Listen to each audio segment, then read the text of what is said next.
Hi, I'm Daniel J. Grace. I want to say something that may sound strange in today's church culture. The church was never called to be impressive. It was called to be faithful. We live in a time where everything is measured: numbers, views, growth, reach, platforms, influence. Even in the church, we can start speaking the language of success more than the language of Jesus. But when we look at Christ, we see something very different. Jesus did not build his ministry like a brand. He did not chase the crowd. He did not choose the most powerful people. He did not treat visibility as the proof of faithfulness.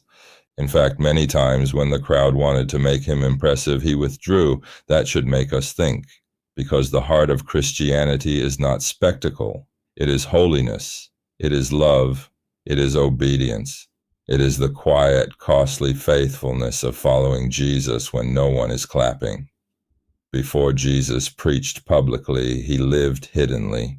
For many years, the Son of God lived an ordinary life in Nazareth. He worked, he prayed, he obeyed, he entered human life slowly.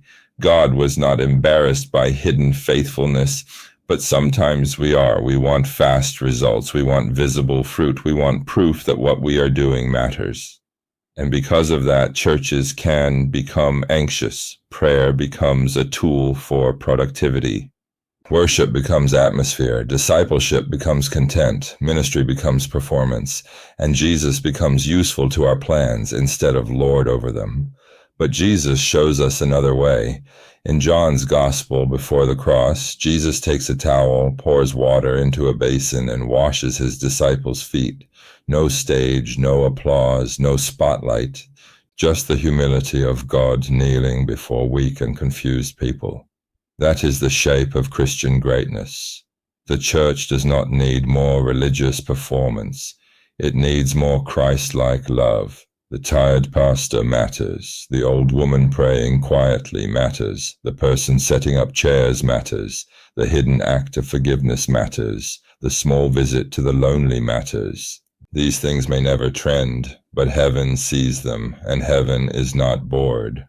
The cross also teaches us this. At Calvary, there were no successful optics, no public victory, no strong image. The disciples scattered, the leaders mocked, the empire executed, and there in what looked like failure, God was reconciling the world to himself. So maybe the church does not need to become louder. Maybe it needs to become truer. Maybe renewal will look like repentance, simplicity, prayer, pastors becoming shepherds again, Christians loving quietly, churches serving faithfully, without needing to prove anything. The church was never called to be impressive.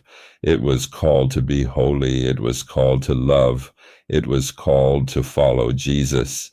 And if Jesus walks away from the crowd, kneels with a towel, touches the wounded, welcomes the forgotten, and carries a cross outside the city, then that is where we must follow him too. Holiness over hype, faithfulness over spectacle, that is the way of Christ. And in the end, that is the only way that life works.